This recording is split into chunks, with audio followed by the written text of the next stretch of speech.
I can find no other way of describing it. This is just extraordinary. It is. We are in uncharted territory. There's no doubt about that. And it means for allies, close allies like Australia, they're watching very nervously at this. Nervous, about the prospect of a Trump return and the unpredictability that might bring. But I think more immediately, Michael, to the point you're getting to there, this nervousness about how this whole issue is ripping at the fabric of a great democracy, the United States. What is going to be the reaction to this amongst Trump supporters? He, as you heard in his own words there, is really stoking the distrust in the justice system in the United States, in the Biden administration, obviously, who he accuses of being behind all of this. He is telling his supporters that the whole system is rigged, Bridget, as you point out, without any evidence to back that up. But the fact is, he is telling his supporters this is a rigged system that has brought this about. How will they react? Then the next point along this chain is going to be that sentencing that you mentioned, Michael, and just days before he's officially given that Republican nomination. So a lot of trepidation, I think, on the part of allies like Australia watching along. And David, you said they have been watching very closely. I mean, what kind of reaction are you expecting from Mr Albanese and from other front benches on this? So I suppose in some ways it's a little bit of a fine line until we get the sentence and the full reasons behind the verdict. I think they'll be very careful in their public comments on this. They're well aware of what the polls are showing in the United States, and certainly they don't want to upset a potential future president.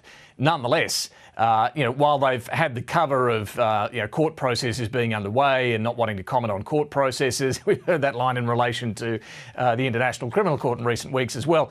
But now that we've got a verdict here, a pretty clear verdict, a very clear verdict on this case at least, we haven't got the sentence yet, but the verdict is in.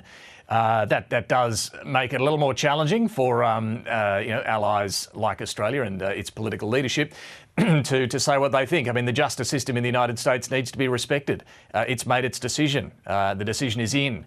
So it can't be avoided by an Australian Prime Minister or Foreign Minister. But weighing against that is this concern, as I mentioned, of not wanting to upset a potential future president. We are bringing our viewers pictures, aerial shots of the van that will take Donald Trump away from the Manhattan courthouse. He'll return there for sentencing in July, as we mentioned, just days before the Republican convention. And let's not forget, David, this is one of only 4 court cases Donald Trump is facing. Unlikely, though, that we'll see the other 3, certainly verdicts from the other 3, before the US election. No, that's right. They could drag on a little longer, but this is the backdrop to the whole election, and the fact that this was such a clear verdict. It was obviously done, I suspect, a lot quicker than many expected in reaching this verdict, and it's across those 34 counts. It's quite emphatic. There's no doubt about that. Look, obviously his supporters will be listening to what he says today. It will be fascinating to see what the polling shows because, you guys would have been watching this as well. There is a segment of the electorate there that have long said that if he is criminally convicted, that is going to make them less likely to vote for him. Will that now play out now that we have that verdict in? Will that play out in the polls? Will we start to see his support slipping, or the opposite? Will we see more support rally to his side? Will more people buy what he's suggesting this morning, that this is all a cooked, rigged result?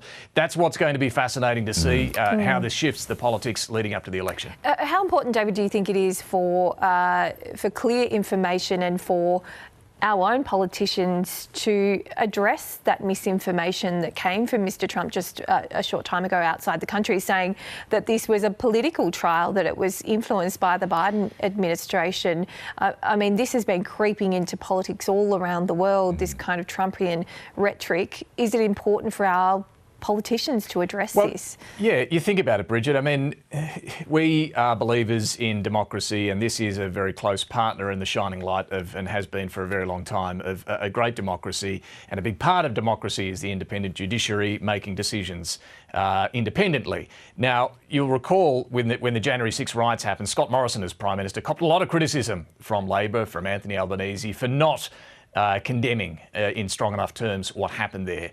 Now, here there is a similarity, because here again you've got the judiciary making a decision, and you have Donald Trump suggesting it's rigged, that it was a conflicted judge, this is all a disgraceful trial and so on.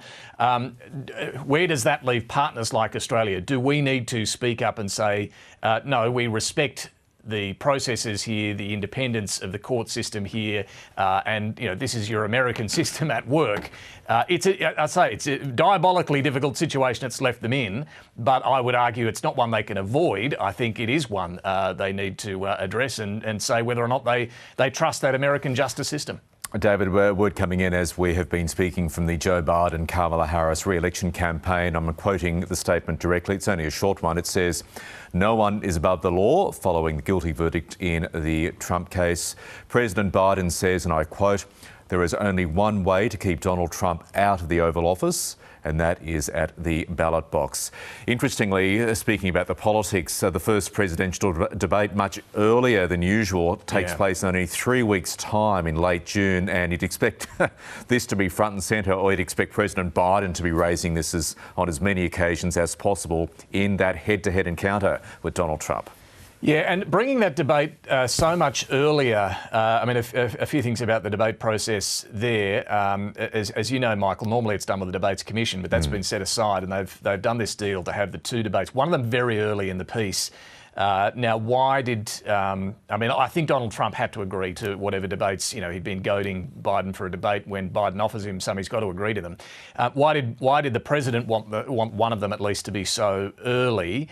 I'm not sure whether it was timed with an eye to this verdict coming down today, but I think perhaps there's an awareness that things could go bad, and he wants to have a bit of room between that debate and the next one on election day. So perhaps putting a bit of padding between there. But this, look, there are always going to be enormous eyeballs on this debate. I'm sure, like you guys, can't wait to see it. It's going to be a hell of a watch. I think the debate and the head-to-head, look, these are moments where a lot of Americans who aren't following politics, and the vast bulk of them aren't, will tune in to have a good look at the two of them going head-to-head.